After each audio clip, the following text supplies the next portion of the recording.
Class 7 के biology में जो चैप्टर नंबर 2 है किंगडम क्लासिफिकेशन, और आज के ऑनलाइन क्लास में जो डिस्कस करेंगे वह टॉपिक होगा मल्टीपल फिजन। और तो इंटरनल क्वेश्चन आंसर भी हम इस मल्टीपल फिजन का डिस्कस करेंगे। मतलब मल्टीपल फिजन होता क्या है और यह मल्टीपल फिजन क्या मोड है हमारे इस माइक्रो ऑर्गेनिज्म की रिप्रोडक्शन प्रोसेस का। तो सबसे पहले कहेंगे कि फिजन जो प्रोसेस होते हैं, फिजन का मतलब होता है फीसस यानी टू बी क्लेफ्ट, बंटवारा, जो दो टुकड़े में बांटने का काम करे, यानी एक टुकड़े से बहुत सारे टुकड़े में जो बांटने का काम करते हैं वही हमारा फिजन प्रोसेस कहलाते हैं हमारे इस सेक्सुअल रिप्रोडक्शन के अंदर मोड में। हम कहेंगे कि फिजन प्रोसेस जो दो फॉर्म में होते हैं, एक बाइनरी फिजन और एक मल्टीपल फिजन।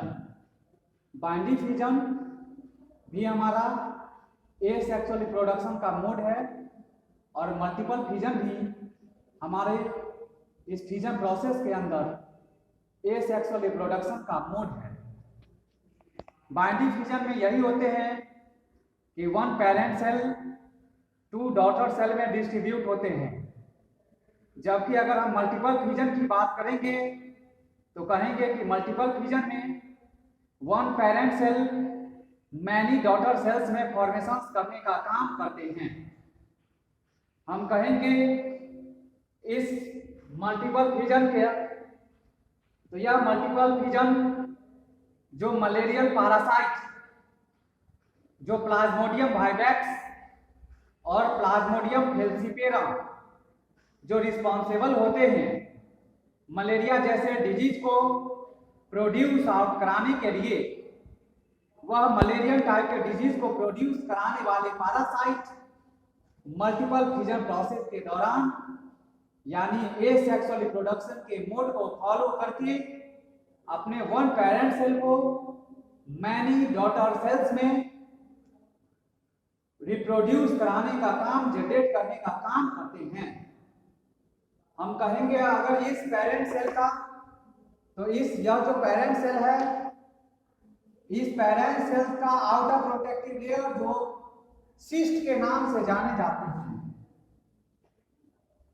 जिस तरह से अगर हम बात करेंगे कोकोनट का, तो कोकोनट का जो आउटर कवरिंग पार्ट जो हस्क यानी छिलका के नाम से जाना जाता है, जो फाइब्रस टाइप के पार्ट्स होते हैं जो कोकोनट के इंटरनल पार्ट्स को प्रोटेक्शन प्रोवाइड कराने का काम करते हैं, ठीक उसी तरह से यह पेरेंट सेल जो है उनका आउटर प्रोटेक्टिव लेयर जो सिस्ट के नाम से जाने जाते हैं, और यही जो सेल है जो हमारे और उसके अंदर में न्यूक्लियस।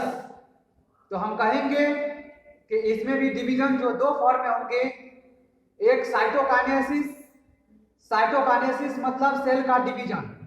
सेल के डिवीजन होने के बाद में बहुत सारे सेल का फॉर्मेशन होगा, जबकि बाइनरी फिजन में वन सेल का डिवीजन होने के बाद में टू सेल का फॉर्मेशन होते हैं।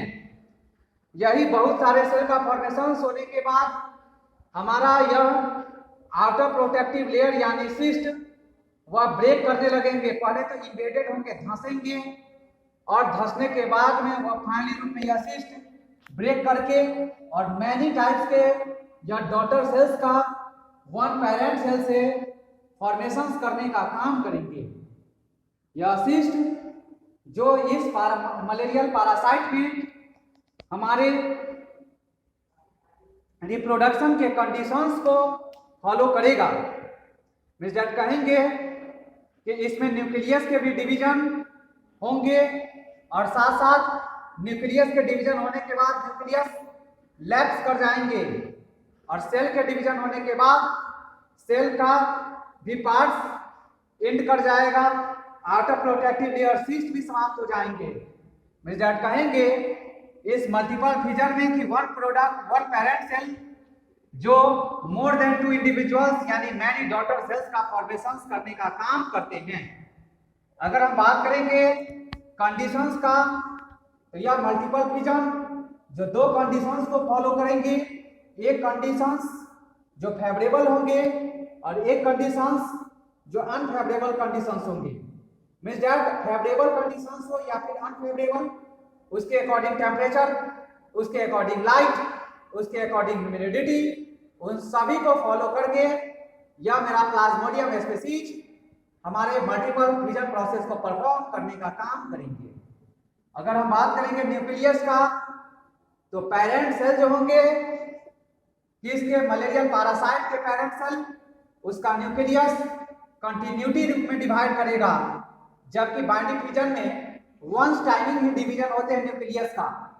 और इस बाइंडिंग फ्यूजन में केवल उस प्रोसेस को, रिप्रोडक्शन के प्रोसेस को परफॉर्म कराने के लिए केवल फेवरेबल कंडीशंस ही होते हैं।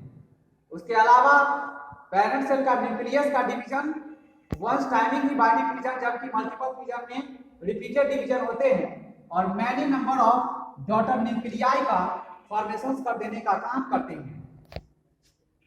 इसमें क्या होते हैं, इस मल्टीपल फ्यूजन में मतलब कहेंगे कि यह हमारा जो साइटोप्लाज्म का डिवीजन वह प्रत्येक न्यूक्लियर डिवीजन के बाद में नहीं होंगे।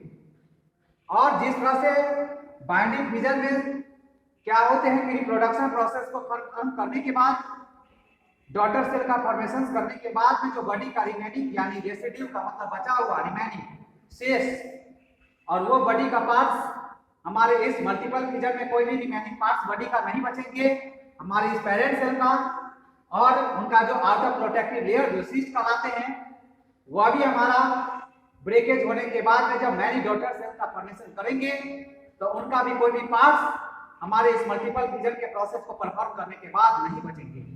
मींस दैट यह मल्टीपल फ्यूजन जो मलेरियल पैरासाइट में परफॉर्म मेनली रूप में होते हैं, जो हम कहेंगे कि यह प्लाज्मोडियम हाइवेक्स और प्लाज्मोडियम फ्लेसिपेरम के रूप में होते हैं। आज के लिए इतना ही। नेक्स्ट क्लास में हम लोग नेक्स्ट टॉपिक के साथ डिस्कस करेंगे। Thanks, have a nice day.